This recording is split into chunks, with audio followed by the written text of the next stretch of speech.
Hey, great thinkers, Eric Thurwanger here, and welcome back to another episode of the Think Great Experience. You are in for an inspirational message today because we have Tony Taylor with us today. Tony, it's great to have you here. Always great to have another fellow Marine Corps vet on the show. So welcome. Glad to have you Hoorah, here. hoorah, Yeah, hoorah. Semper Fi. Let me just give a little bit of your background, and then I'd love it if you could just share a little bit about what you're working on these days. In addition to being a Marine Corps vet, you are also the owner of Safety Solutions. You're an Unlimited. inspiration. Say again? Unlimited safety solutions. Go ahead. Yes, Unlimited sir. safety Yeah. solutions. Sorry about that. We got to get No, the it's okay. unlimited in there. You're an inspirational speaker. You are a coach. You've coached people. You've got a coming soon clothing line, and you are the founder of Things That Inspire. And you've also been a firefighter, correct? That's correct. Yes, sir. How are you doing all this? Where do you find the time for all this? Yeah.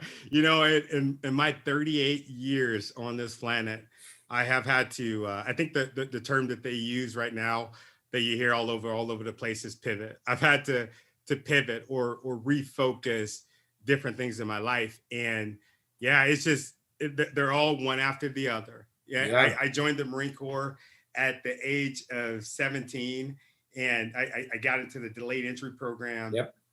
I had a daughter on the way at 17 years old. That's what my first inspiration in life was. The fact that I had a daughter on the way. The fact that, at that point I was a high school dropout. I was a high school dropout and didn't even really realize that I was a high school dropout. I didn't realize that until I go to join the Marine Corps and they're like, okay, let me see your diploma. And I'm like, I don't have one. And they're like, well, you need to graduate in order to be a Marine. And what happened was I ended up having to go back to school, re-enrolled, went back to school, and I actually graduated before all of my peers. So here I was. Wow. Yeah, here I was, the kid that was skipping school, the kid that everybody had kind of said, he's kind of on the wrong path. Not kind of, but actually on the wrong path.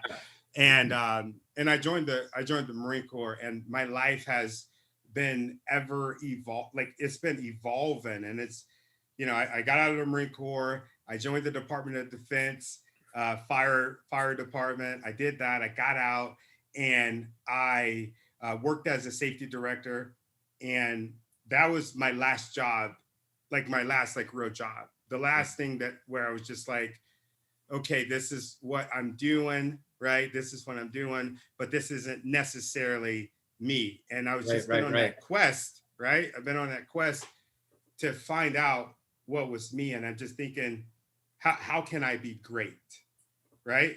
How can I be great? Yeah.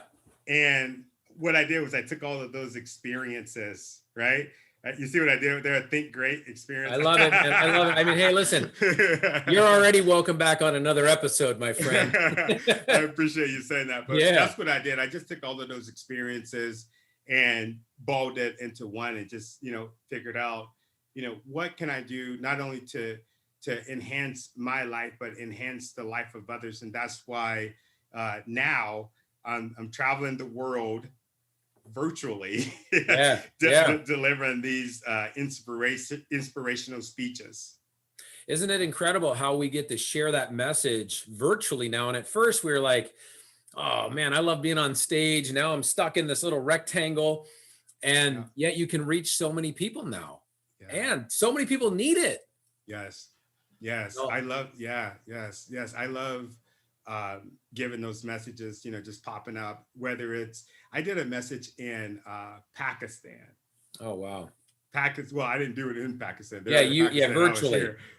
But it was just so cool to just see the culture. Because you can still see the culture behind Zoom and everything. You can see the culture. They were so welcoming and so friendly. And I was just like, man, this is amazing. This is amazing. And I think that this happened for a reason. So there's never an excuse to where, you or I can't deliver a message, unless they're on Mars. That's the only thing. Right. And I think that still might be possible. It's going to happen at some point if Elon Musk has anything to do with it, right? Yeah. And if anybody that works for NASA is listening to this, right? If you got some people out in space that need a little motivation, they can We can contact help. us. We can help. We can help. There That's you right. go. Marines in space. There. You know what I mean? Yeah. Yeah. Well, let me ask you, you enlisted at 17 in the Marine Corps. I did the same thing, and I was in the delayed entry program. So I went in about 3 weeks after I turned 18, and it was a big wake up call when I showed up there. Yeah. What thoughts were going through your head when you entered boot camp? Because here you are, maybe on the wrong pathway, Yeah. and then you end up in that pathway, and they never get you to boot camp at a decent hour. You show up about midnight. Oh my God. What were you thinking when you got there? I'm glad you asked me that question, because in that moment, I will never forget. I'll never forget getting there, getting everything all squared away, and going to sleep. It was so quiet. But then when I woke up, it was freaking chaos. Yeah. It was chaos. I had somebody screaming at me, get out of the bed. It's time to get up. I don't know, blah, blah, blah, blah, blah, blah. And it's just all of these different things that were going on. And it was almost like I was in another world. And it probably was about 4:15 in the morning. And I remember feeling really intimidated. Yeah. Because we're walking to chow, and all I see is these glow belts around the weights. But that's like, I could see thousands of glow belts. Yeah. Literally thousands. And I hear, left, right, left. And I hear screaming. And I'm just like, oh my God, I felt like I was in a movie. Like I was like I was almost like a Full Metal Jacket, man. Yeah, it was yep. Nuts. And for me, I was excited. I was intimidated, but excited.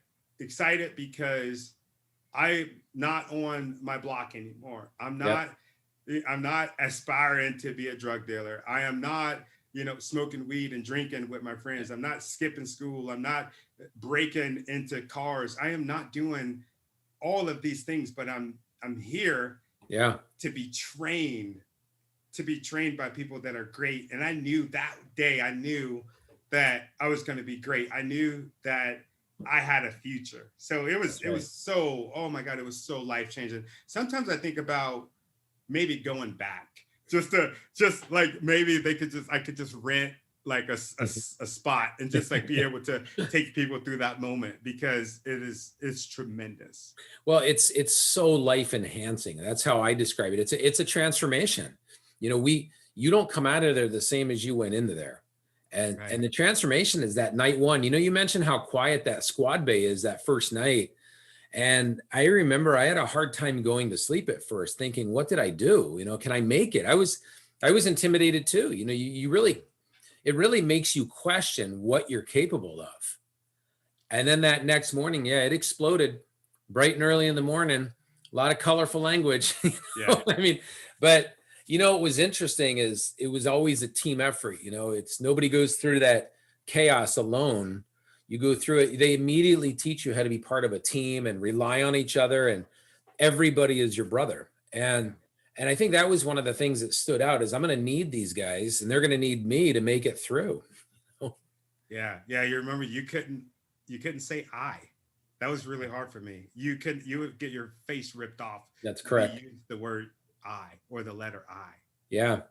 Yeah. Everything. Well, it's funny. I went into boot camp in 1987, and I went in literally 3 weeks after I saw Full Metal Jacket in the theater. Oh man.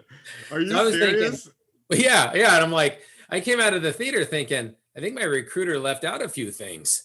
And a friend of mine said, I can't really be like that. That's just Hollywood. Well, when I got there, I'm like, I think my drill instructors went and saw the movie too and said, we got to take our game up. Wow. So they were a little extra. I got choked out, punched, kicked. I mean, the whole 9 yards. And of course, every month. That's in 87. 87. Yeah. They were very hands-on.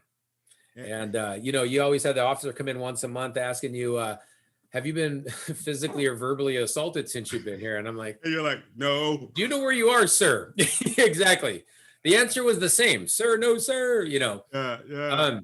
But it was a transformational experience, and it's still with me today. You get out of the core, but the core never gets out of you. Yeah. Um, No. I have to ask you, what was your MOS? And for those listening that don't know what an MOS is, that's a long way of saying your job, your military occupational specialty. So Tony, what was your MOS? Yeah, I went from truck driver to ammo supply technician to safety, and the safety part, that was just me always volunteering for stuff from safety. And then my last job in the military was working as a firefighter. So were you crash fire rescue? Well, it was crash Okay. fire rescue, and also I did just structural for a while as well. Okay. Yeah, Yeah. yeah, So I mean, those CFR trucks, so even back in the 80s those are pretty awesome. Those crash yeah. fire rescue trucks. So I went in open contract. Oh, Yeah, I know every yeah. Marine says the same thing. And my recruiter said, "Well, what do you want to do in the Corps?" And I thought I had a good answer. I just said, "I want to be a Marine." And he said, "Oh, that's fine. The Corps will pick your job out for you." And I thought, man, guess I should have thought about this more. But I actually, in boot camp at the end, when they announced your final MOS, Yeah. they said I was going to be a 7311 air traffic controller. So I was, Oh, wow. Okay. yeah. So I was up in the You lucked tower out. in Yuma, Arizona. Yeah. Yeah, Uh, you lucked out. You lucked yeah. out. So they really did it like that. It like they tell you when you get to boot camp, if they like if you have open. I remember Yeah. watching Full Metal Jacket Yeah. And at the before end, I went, and they were telling them what they were. That's what they did for you guys for real? yeah. So, they confirmed, Oh, I remember they went around the squad bay. My last name is Thurwanger. So it starts with a T. So you get it. We're always toward the end. yeah. Um, but they, everybody they're calling off is 03, 03, 03. Everybody's going infantry. And then they finally got to me, and I just didn't know what a 7311 was. And I remember I had to go ask permission to ask the drill instructor what it was. And all he told me is I was going to talk to airplanes. And I had no clue what he was talking about. And I'm like, all right, I'm not asking him any more questions. But they would either confirm your MOS or announce your MOS. So some guys went in, they had already picked. And when they got to mine, it was just, I thought for sure I was just going to go infantry. That's what I Yeah. was thinking. And then, got back home, told my recruiter I'm a 7311. He said, "Hey, congratulations, you're going to be an air traffic controller." I said, "Well, now talking to planes, that makes sense. I Now mean, I get it." I could just see that drill instructor get away talking to Yeah. planes. That's it. Yeah, that was it. He just barked an order and was out of there. So how long did you serve? I was in a total of 2 terms. No kidding. Okay. Yeah, 2 terms, two amazing terms. I joined the first time that I joined. I did what most Marines do. They join and they give everything that they got, right? Which is nothing wrong with that. Yeah. But once I got out, I realized that I was preparing myself to be a better Marine, just a better Marine, and not a better person, right? And what I mean by person, I mean like, okay, what skills am I taking from this experience that are going to be really transferable to me? And then that's when I got back in as a firefighter. But before that, I mean, I was homeless for a little while because Yeah. when I went to go look for a job, the only thing that I can do is be a truck driver or work for Blackwater. Okay. And I was just like, no, thank you. I'm good on that. So I kind of worked at warehouses, and it's just weird to be a part of something that's so great. And there's nothing wrong with working at warehouses, or driving trucks, but it wasn't for me. And I was just like, okay, I'm getting back in. I'm done. Yeah. Well, and I know the word purpose means a lot to you. Oh, yes, And it does. And when we were in the Corps, we always knew our purpose, and they were big on that. And they talked about it a lot. Here's our purpose. Here's why we do what we do. Here's who we impact. In the business sector, when I got out, that was something I found that was really lacking. Nobody talked about purpose anymore. I mean, my first job, one of my very first jobs out of the Corps, is I worked at Kmart. Nobody was talking about purpose there. Wow. They talked about the blue light special more than they talked about vision or purpose. So engagement was really low.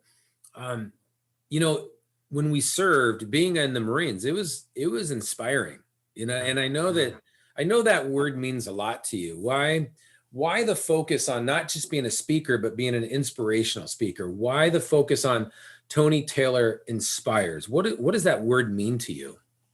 Because for me, what I would do is I would listen to motivational speakers, and I would be motivated. I would truly be motivated. I am going to go conquer the world. I Yeah. am going to go and get the best job that I can get. I'm going to go and get the best muscles that I can get. And that motivation only lasts for so long. That's the way that I feel. And I've had conversations with other speakers and they're like, oh, you're crazy. But for me, what I want to do is not only motivate you, because I do want to motivate you. Yeah. But I want to inspire you. I want to inspire you to dig deep within yourself. And every time that I see inspire, I think about what's inside of me already. I love so that. The people that I'm talking to when I'm on the stage, it's all the same thing. The people that I'm talking to as a mentor, right? As a mentor, I'm always pointing the mirror back at them. What's inside of you? It doesn't me. I can motivate you all day long. I can yell at you. I can scream at you, but I'm going to give you these principles. Are you inspired enough to take these principles and not only make them your own, but make them better and inspire other people? That's right. Bring and lift up other people. So, it's interesting because in some of the books that I've written, I talk about the difference between motivation and inspiration. I think both are awesome, but you're right. Yeah. Motivation is very temporary. And we can easily motivate somebody, but to truly inspire them, you do have to dig down deep and you've got to be more long lasting. Inspiration, I feel, just lasts so much longer. So if you can truly inspire somebody, you're going to make a huge impact in their lives. Yeah. And that's solely what I do. And with me, I've had mentors tell me, hey, don't give so much of yourself. Don't give so much of yourself as far as the way that it is. And for me, it's not just content. It's inspiring. Is, hey, here's my number. Yeah. I don't care who you are, where you are. If you're having a dark moment, call me. If you're having a moment where things aren't making sense, call me. I might not know, but I could probably call somebody and they can figure out. And to me, that's inspiring. Knowing that you got backup. And that's what I am. I'm backup. Oh, yeah. Tony Taylor, backup. I like that. Yeah. But what's crazy is, you can motivate somebody and say, you got this, or you can inspire them and say, I'm here for you.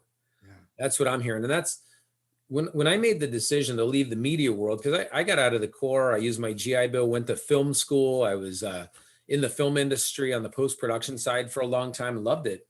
We got a lot in common, man. Sorry to cut. We got a lot in common. Yeah. Go ahead. Aside from just having awesome haircuts, right? Yeah, I know, right? Well, so you were involved in the media side or the filmmaking side, or? No, I'm not. And what I was going to say was what we have in common is when we were talking about the whole, the movie, right? Yeah.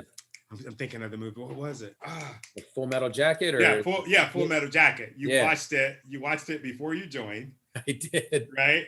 At the movie theater. And me, I religiously watched it every day for 3 months. There's no lie. And I took notes. I still have the notes that I took from that.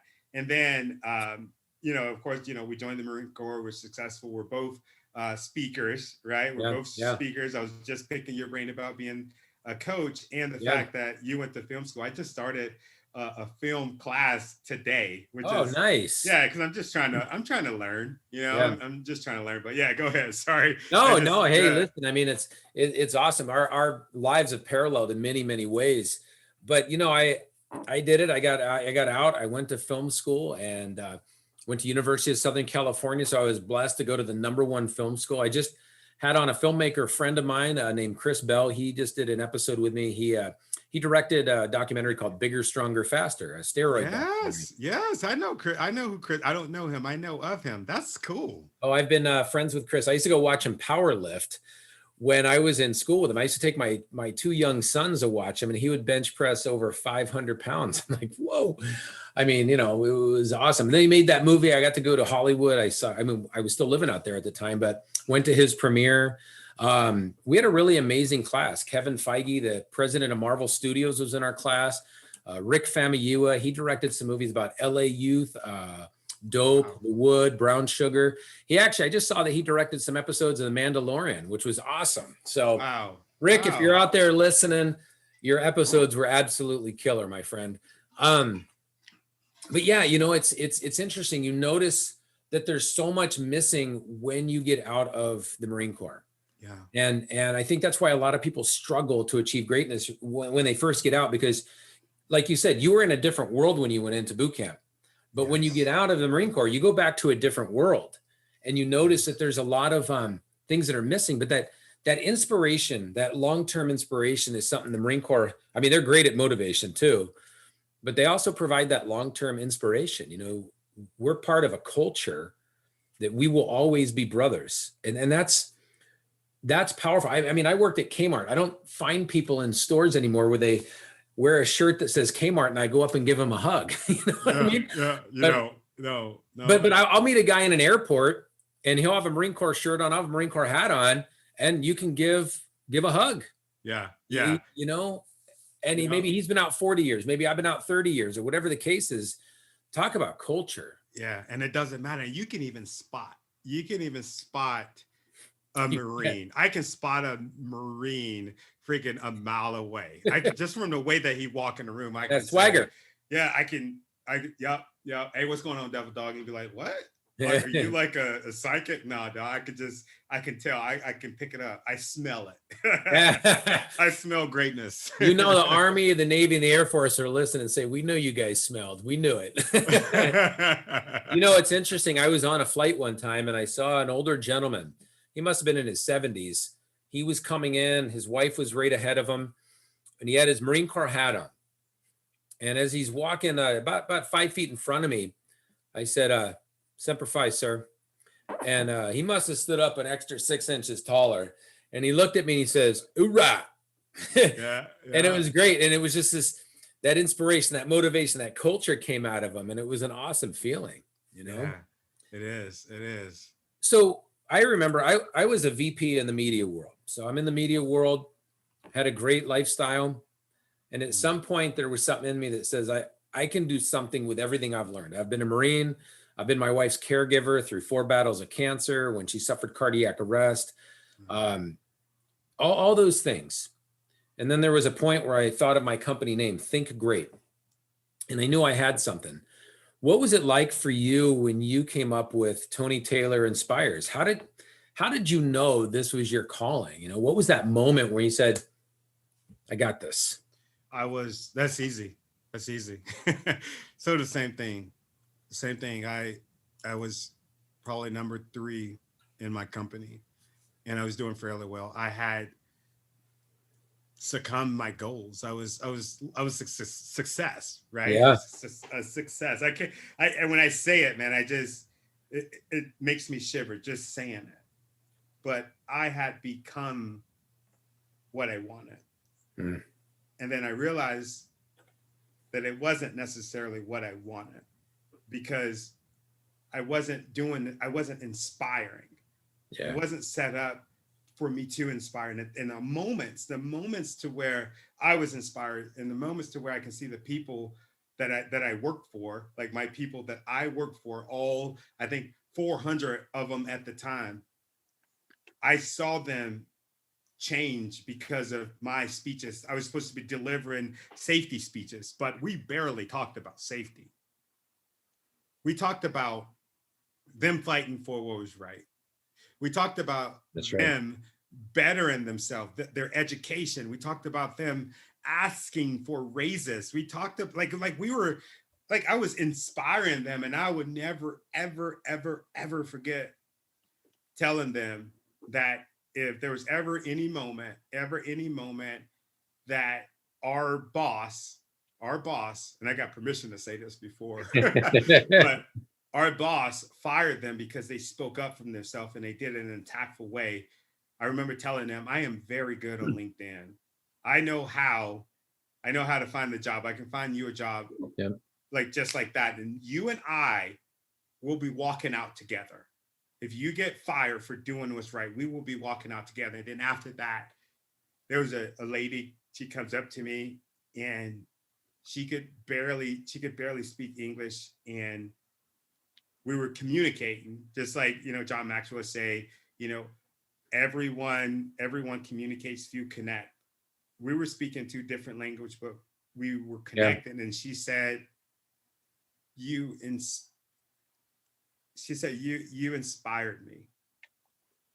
And that's what she said. You inspired me. And that was the only thing that I heard. I heard everything else and I didn't understand what she was saying. And I gave her a hug. And I talked to a gentleman that she had did lunch with, that she goes to lunch with every day. And he said that she was thinking about quitting. She was going to quit her job. And she was an alcoholic. She was an alcoholic, Wow. but she had been sober for 3 years. She had been sober for 3 years.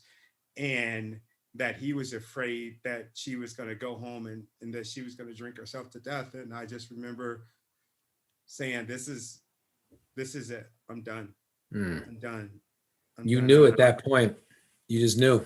I knew it. And it took other moments to push me until I was just like, you know what, I'm jumping. I don't know what I'm doing. I don't know how I'm doing it. I don't have any connections. This is what I'm doing. I'm going for it. I am going for it. And the way that it manifested was just unbelievable. The way that it happened. It was like, as soon as I said, you know what, I'm an inspirational speaker, people start reaching out to me and I'm just like, wow.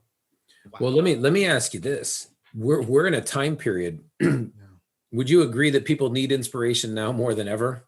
Oh yeah, they do. Yeah, they do. You have a Facebook account, right? Oh yeah. If you scroll that thing, you're going to see something that you never seen before. I know on Facebook, before I would look at it, I would call it fake book, because everybody was, I'm living my best life. Everybody, these filters, right? And they're perfect shots. That's all that you would see. Their perfect shots. But now I'm noticing a trend. I'm noticing a trend of saying, I'm sad, I'm lonely. Yeah. I'm thinking about killing myself, and people are reaching out because they're full. They're full of sadness. They're full of grief. They just can't take it. And so right now, more than ever, right now, there's places that I'm just like, hey, I don't worry about the fee. Let me come there. Let me come there for free, because I don't want nothing in between us. I don't want no barriers. I don't want us to talk about nothing but the people, because I know that they're hurting. I know it. And these are some, man, these times are, it's rough. Well, you think you go back to March of 2020 and they said, well, we just need a few weeks to flatten this curve out, right? Yeah. And here we are 13 months later. And I always tell people, we've been in this social distance or remote status or pandemic for 13 months, going on 14, it'll be 15. That's longer than a military deployment. Yes. And most people, when you're in the Corps or any branch for that matter, you go through boot camp, you go through your A school, you go through schooling, and then you may deploy. We just deployed everybody remote within 30 minutes. Nobody had any prep time. And they're not prepared for this. And I feel that what you're doing is so critical to the world right now that most leaders aren't thinking about inspiration. They're just thinking about pulling people back together. But we got to really focus on the cohesion and the connection between our people and allowing that positive vibe of inspiration to start flowing again. Because it's been stopped like a water hose. It's been crimped and the flow isn't happening there. So inspiration is in short demand and high need though. Yeah, it is. And you'll be surprised how many other speakers out there that I talk to, and they say, oh man, it's a rough time. When I said, I'm gonna do it full time, it's a rough time to get in the game. Yeah. And I'm just like, what do you mean it's a rough time? It's a rough time to be alive right now. So people need to be motivated. People need to be inspired. People need to know that we will get through it. People need to know that, okay, just because you're stuck inside of your house, that doesn't necessarily mean that your mind needs to be stuck inside of your house. You need to continue to prepare. And that's one thing that I tell my kids, prepare, because one day the doors are going to open, and you don't want to roll into 2021 or 2022 with a 2020 mindset. That's right. Yeah. That's right. Hey, let me ask you this question. How important is mindset right now? Because that's a big buzzword, but what is that? When you hear mindset, what comes to mind for you? somebody listening right now, they're going to hear you talk about mindset. What do you got for them on mindset? I would say when we're thinking and we're talking about mindset, it's your mindset should match whatever your goals are. My goals is to impact as many people as I possibly can with zero barriers. That is my goal. So my mindset and my mantra is inspire. And that is everything that I am. That is everything that I do. It does not matter if I'm talking to my wife, if I'm talking to my kids, if I'm talking to you, if I'm talking to the neighbor. What I want to do is inspire. And that's the mindset. You have to become it. You have to become it. You cannot just wake up one day and say, okay, I'm successful. Like it just does not happen like that. So your mindset should match your goal, and your goal should match your mindset. There's no interchange in that at all. I think that's so powerful because right now during the pandemic, so many people have given up on goals. Yeah. So, their mindset might be lost out there and they need to reconnect those. Yeah. That's hugely powerful. I know a word that you've mentioned because I've had the opportunity. I was listening to some of your video clips and you're powerful, by the way. I appreciate you saying that. That means a lot. Coming from you. I mean, I see some of your stuff too. You're pretty good, Eric. well, thank you. We got to give the credit to the core, right? For that initial birthing of us as people who can sound off at least, right? Yes. Yes. You mention a lot when you talk how necessary it is for us to show appreciation. Yeah. And, we live in a world where everybody is very self-consumed right now. How important is that word to you? Just having appreciation or showing it? For me, I think about everybody that's helped me. I think about everybody that helped people. And I also think about how easy it is to say thank you. Yeah. To say thank you. And I think about how it makes me feel to tell somebody, I appreciate you. And then see it in their eyes. And it's just like, oh my God. And then I add the gesture of whatever I'm feeling. It could be a hug. It could be me holding my heart. It could be me clapping my hands. And we don't I'm an optimistic. I believe that people do things out of the goodness and greatness out of their heart. But people need to be appreciated. Yeah. And, if you're a leader, right? Especially if you're a leader, oh my God, it means the world. It means the world to your employees. Like some people, I read a study that, it was an exit interview that they asked a bunch of people that were working at a warehouse, what if your boss would have came up to you and said, I appreciate you. Would you still have to quit? And it was over 70% of the people. That's right. That said that they would have stayed at that job and stayed in that profession, not just that profession, but working for that, that leadership group, if they would have heard that. And I believe in that. And I believe in appreciating yourself. And anytime that I'm on the phone with anybody, like, my wife or my kids or one of my friends, and they have something good happening in their life, and they say, oh yeah, it was a long time coming. I'm like, no. You have to stay in the moment. And I want you to appreciate. Yeah. I want you to appreciate this moment. I want you to think back a year back and remember how that felt. That's when right. You were saying that you wanted this. So go ahead and appreciate yourself. Appreciation is huge. I think appreciation is needed now more than ever. Appreciation leads to retention. And if leaders don't know how to appreciate, they're going to lose a lot of people right now. We're heading into this transition phase. We're coming out of the pandemic. We're transitioning. You and I know as veterans, it doesn't matter how tough you are. It doesn't matter how disciplined you are. That transition phase is tough. Everybody's excited when they get out and they're going to start their new life. And, then you're like, well, wait a minute, I'm not in Kansas anymore. I've come back to a different place. So even some of the most disciplined, hardcore, loyal, committed people struggle with transitions. And we're going into the great transition phase in the world. We're transitioning out of a worldwide pandemic. And I feel if leaders can start using that one word, appreciation, they can start leading to inspiration. they can lead to greater retention. I think that's just, it's a powerful underused word, you know? Yeah. Yeah. You go to a lot of these companies when they have appreciation day, right? Yeah. Yeah. Or not even appreciation day. It could be, okay, we're going to bring in a speaker, and then you go and you speak to them and you talk to them. And then I always ask them nitty gritty, man, how do you like working here? Yeah. You know, do you feel like that they appreciate you?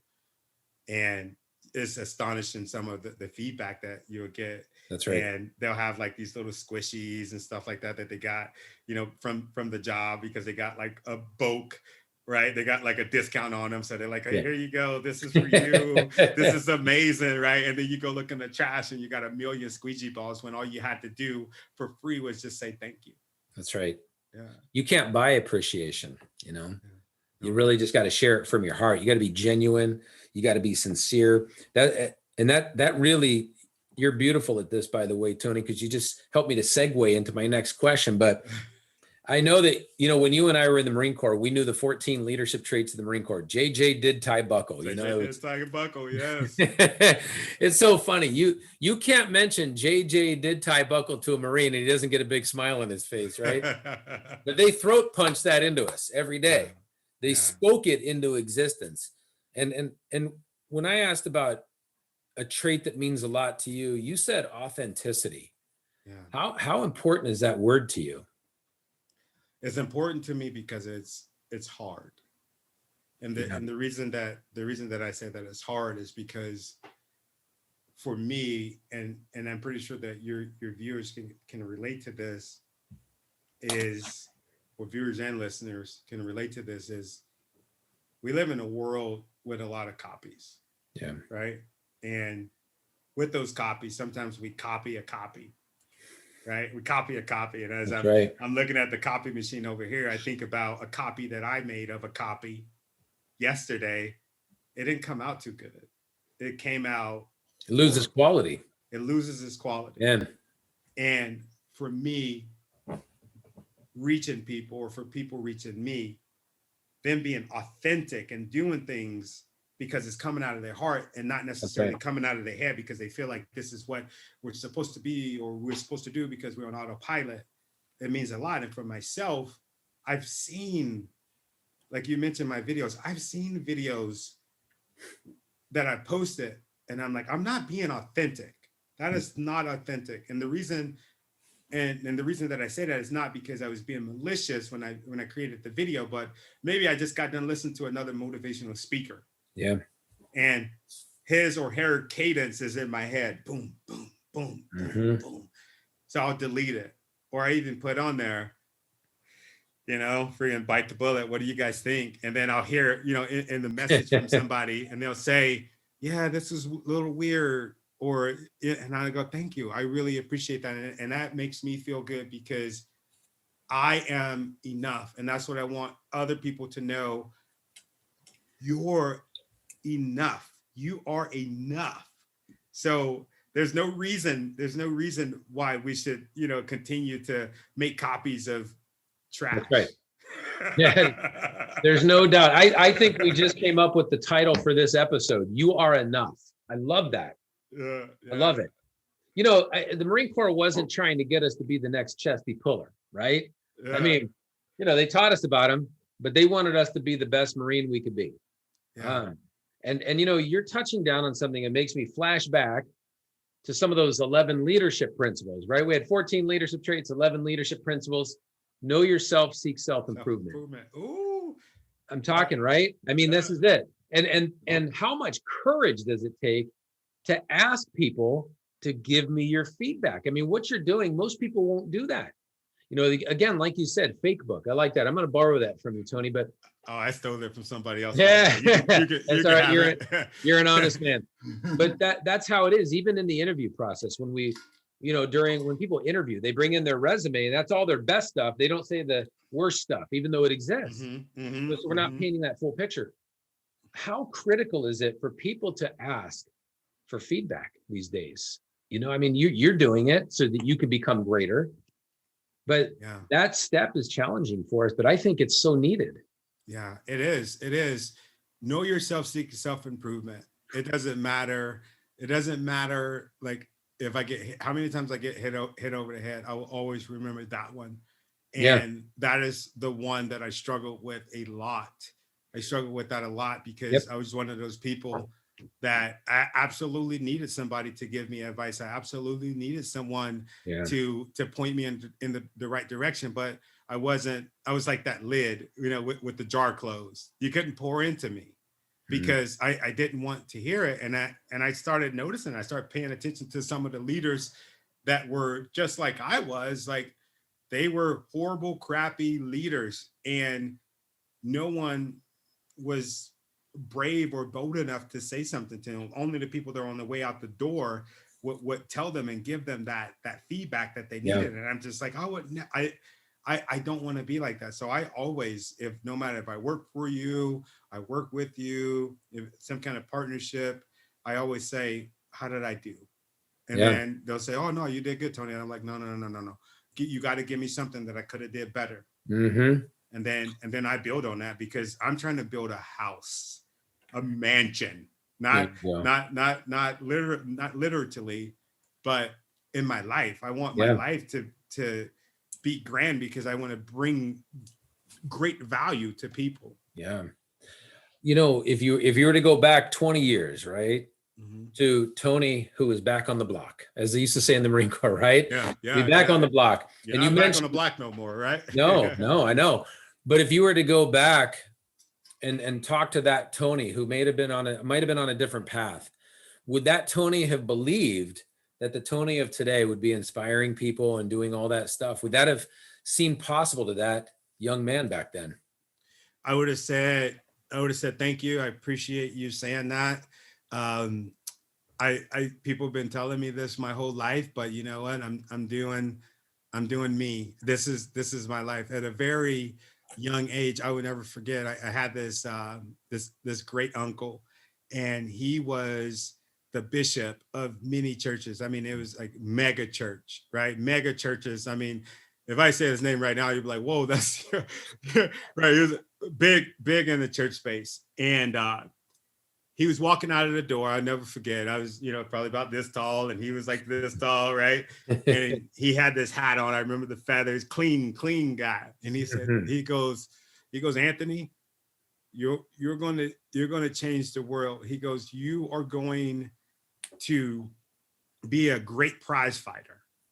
And I think he said that because of my shoulders. I was a kid, a little skinny kid with these big freaking blocky shoulders with this big old head.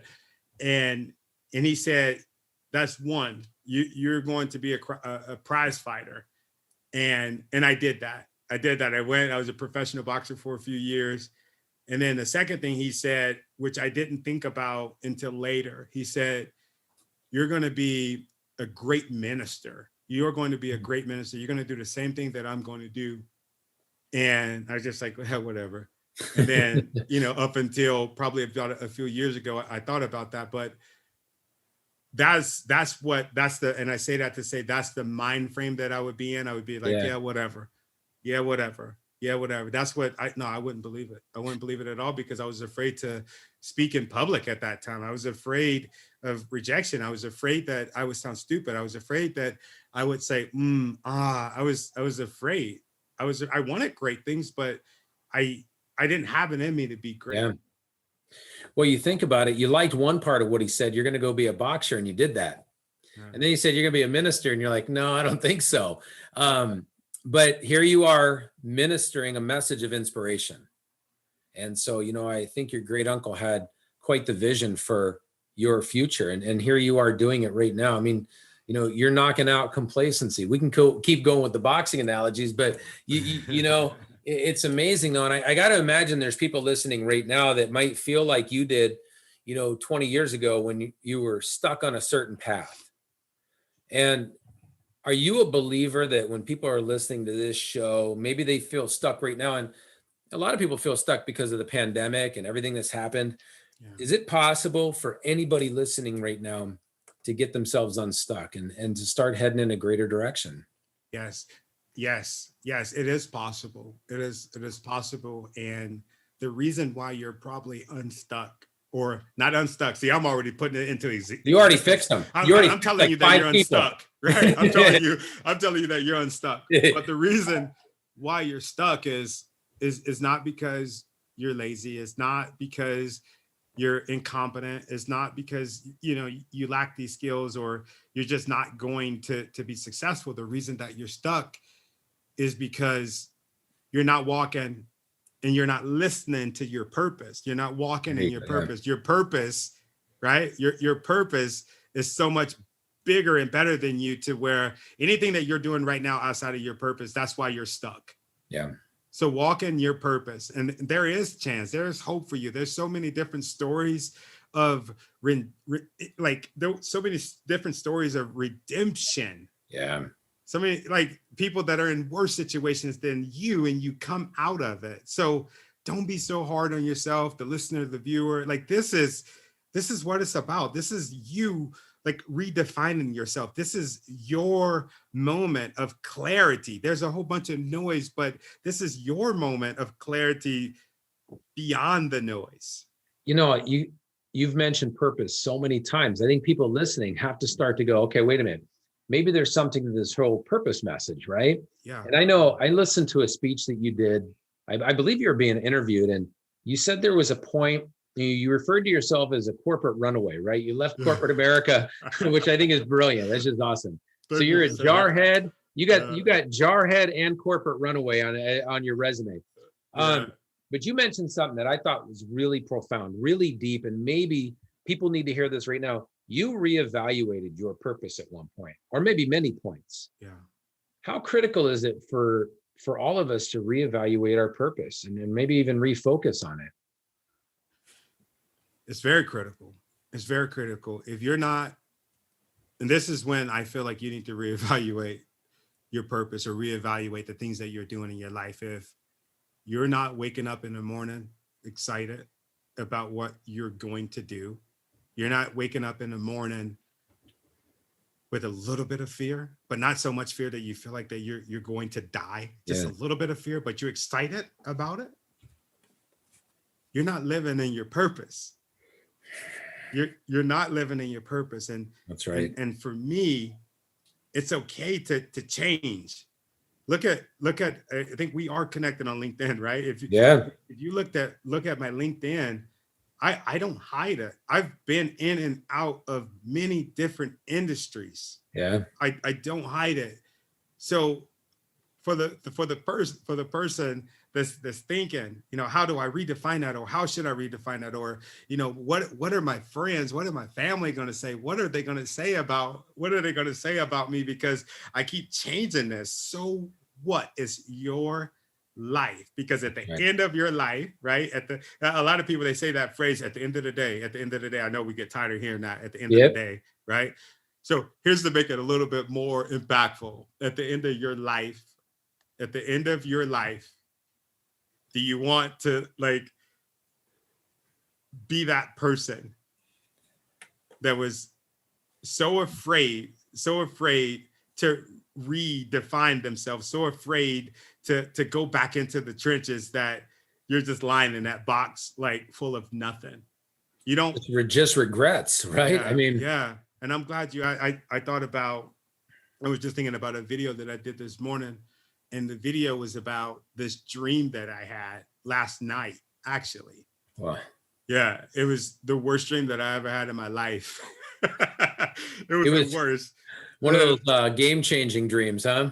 Yes, and yeah, you want to hear it? I got time. If you got time. Please, I have to hear it now. You piqued my interest. All right. I hope I didn't build it up too much.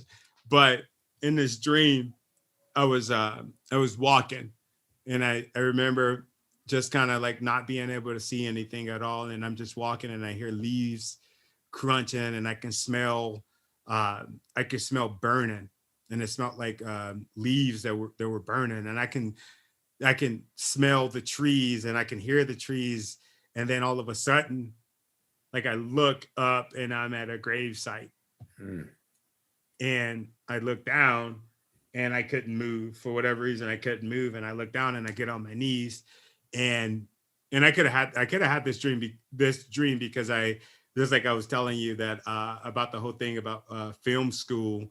Right Yeah. now, for me, our first assignment is to watch the Night of the Living Dead. So maybe that was it. But I'm stuck. It's almost like I'm stuck, and I go on my hands and my knees, and I started wiping the surface. I'm wiping the surface, and I see Anthony Taylor. And I'm like, oh, I know this is real because my government name is on there, right? I see Anthony Taylor, and it has my born date. It says 1908, and then I couldn't even see the 2. And I'm just like, man, I must have been very insignificant. I must have been very insignificant. So I go and I wipe some more, and I see the word, usually how you'll see, he was an amazing father. He was an amazing this, or the son of whatever. And I see in quotations, I see average. Wow. And I woke up and I cried. Because I'm just like, no, I'm not going out like that. And I'm not saying, and I wasn't thinking like, what I'm doing right now in this space of time is average. What I'm thinking, and the message that I received was, no. You need to elevate. You need to elevate. You need to keep going. You need to go harder. You got more. And I was just like, okay, I'm ready. Hey, listen, our dreams have meanings. And I bet that was one of those dreams, though, when you woke up, you were glad you were awake, though. Yeah. Oh, yeah. Because you know what I'm hearing, Tony, as a filmmaker, I love telling stories, right? By the way, I've seen Night of the Living Dead a lot of times. I'm a huge George Romero fan. 1968. So, well, I wasn't around when it came out, but I know those movies, the whole series. Here's what I'm hearing is people need an awakening in their own lives. Yes. They need an awakening with their purpose. And your dream reminds me of the old like the old Christmas movie about Scrooge, right? Where the ghost of Christmas future showed him his gravesite, right? And that just that impacted his whole mindset. He says, I don't want to end up like that. Yeah, just the fact that he was dead, right? Yeah, that part enough is going to wake you up. But yeah, then he died and nobody liked him, or you die and you stay average or status quo. What I'm hearing, Tony, is that people need to get that fire lit in them again, and it's been squashed out over the last 14 months. There's a lot of hope that's gone, and you're giving people hope. You're giving them that inspiration to reposition their lives, reevaluate their purpose, and take control of their lives again. And that's the only way to find greatness. Again, we have to become better every day. We have to know ourselves and seek self-improvement. I mean, you were even seeking self-improvement in your own dream. Yeah. That's the Marine Corps for you. Every once in a while, I have a dream that I'm back in boot camp, but I'm 50. I'm like, whoa, man. Talk about a nightmare. Oh, but I hear you. I appreciate you sharing that dream with us, because I want everybody listening right now to get inspired. I want everybody listening to know that you can write your future starting today. I think that's a powerful message. Now, I do have to ask you, because I know you speak on this, but of all the sayings and cliches out there, one that really stands out to you, which I think is incredibly powerful, is you grow through what you go through. Yes, sir. And we're all going through this pandemic. Yeah. But not all of us are going to grow through it, but we could, right? I mean, that's powerful. When you hear you grow through what you go through, what does that really mean to you? For me, it's talking to myself, right? It's talking to myself. It's knowing and understanding that not only am I, going above and beyond when it comes to going through adversity, but I'm not just going through it for no reason. There's a reason for this pain. There's a reason for this suffering that I'm going through, right? There's a reason for it. Your purpose. Yeah, it's my purpose. And there's no way that, the universe is, or the universe or God or whatever, anybody might believe in. There's no reason that you're getting drugged through the things that you're going through for you not to grow. So we're growing. And it's just like, And I adopted that mantra while I was going through one of the hardest periods in my life. I had just lost somebody, and the hardest time and the hardest like period, right? The hardest period, like to lose somebody, is to lose somebody that's still on this earth, Yeah. right? This person is still alive, and I lost them, and I'm just like I'm growing, and I had just made the decision to be a speaker full time, and I lost this individual, and I remember being on the phone with my mother and just saying, I feel like giving up, because who am I to inspire so many people externally, when I'm losing people in my life like left and right. And she's like, that's the reason why. Yeah. That's the reason why you keep going, because like you're so selfish if you think that you're above and beyond the different pains and the different angst of this world. That's so selfish. You talk about not having this ego, but that's very egotistical of you. Yeah. And it hit me. She might not have said it in those words, but that's how it hit me. It hit me just like that. Well, what's great about what I'm hearing is inspiration can come from anywhere. Inspiration can come from your mom when you need it the most. Yeah. I think people need to seek out inspiration. That's why they need to seek you out, Tony. People need to be inspired. I mean, I appreciate you saying that. Yeah, to be able to bring that truth to the situation. And the other thing too is that it is about purpose. I so many times people ask me, why did this happen to me? Why did this happen to me? And I try not to say everything happens for a reason, but I'll say everything that happens, you can make a reason out of it, right? In other words, I don't want to diminish anybody's pain when you lose somebody or somebody gets sick or something happens. So I'm not saying that there's a reason that happened, but you can make a reason out of what happened every single time. And you've done that.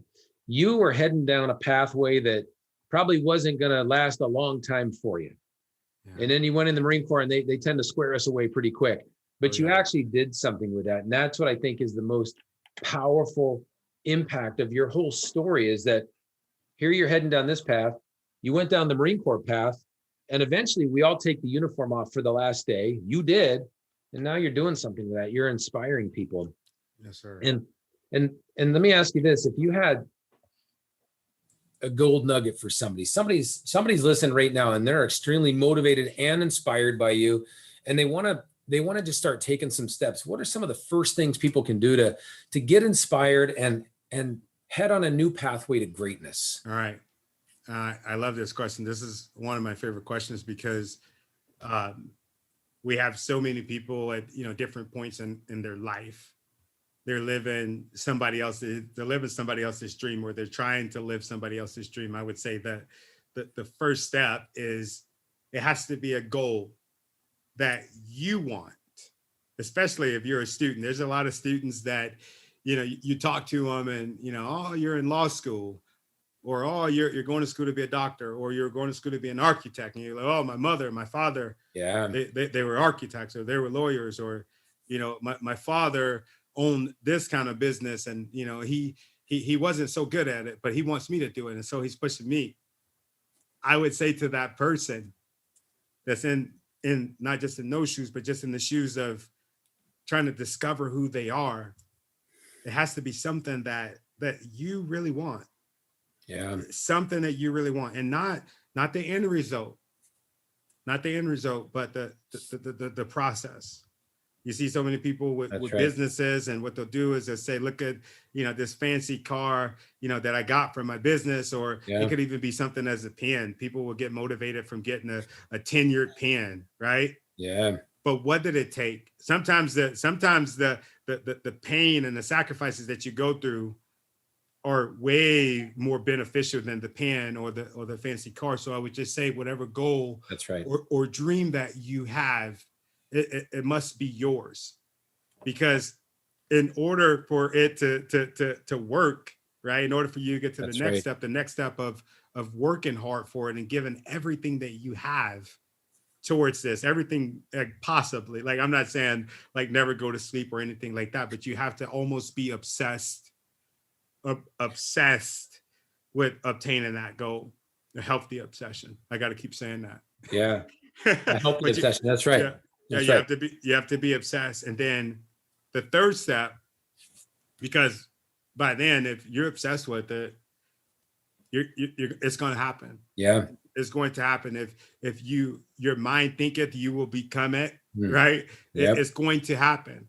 So once you get to that point of where you're considered to be a success, you have to work harder to maintain it, or harder to change it to go up, right? Because that's where you want to go. Like, no matter what, our goals, everything changes, everything redefines, right? Yeah. So if you want to stay the same, you're going to have to work harder.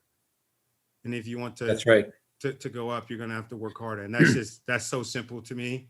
You know, you just said so many deep, profound things right there that I just have to, I got to speak about them for a second, because you mentioned goal setting. So every time you set a goal, there's going to be more work. So you got to work harder. There's no such thing as something for nothing, right?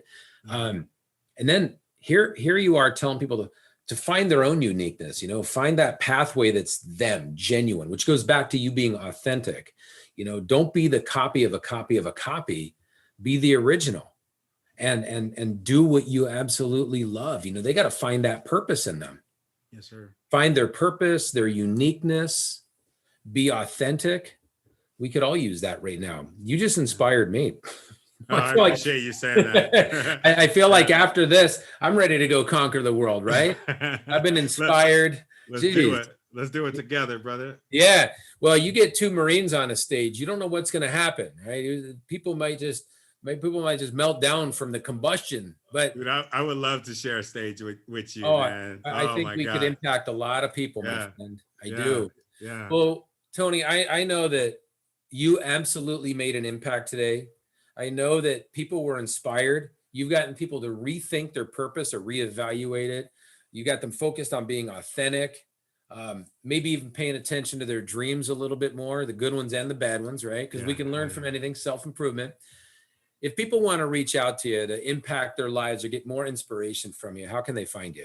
You can find me at www.tonytaylorinspires.com. I'm really excited to even say that, because we're working on revamping the website. I got a lot of things coming, so that you don't have to necessarily go on all the other social media sites and play with the algorithms. You can you'll be able to go straight to my website here soon and see all of the social media sites. But if you're on Instagram, LinkedIn, Facebook, Twitter, just type in Tony Taylor Inspires and you will find me. You'll find me probably in a video pouring my heart out. Your smile grew 10 times that size when you mentioned that website. So I know how powerful it is. And I just want to say congratulations on your success. Just congratulations on transforming, finding greatness, reevaluating your purpose, and being there to inspire all of us. I think you're absolutely amazing, my friend. Thank you. I really appreciate you saying that. Like, it really means a lot, especially coming from you. Definitely. Well, thanks so much. I know everybody's going to be grateful for hearing this episode, and I can't thank you enough for being on our show today. Thanks so much, Tony. All right. Take care.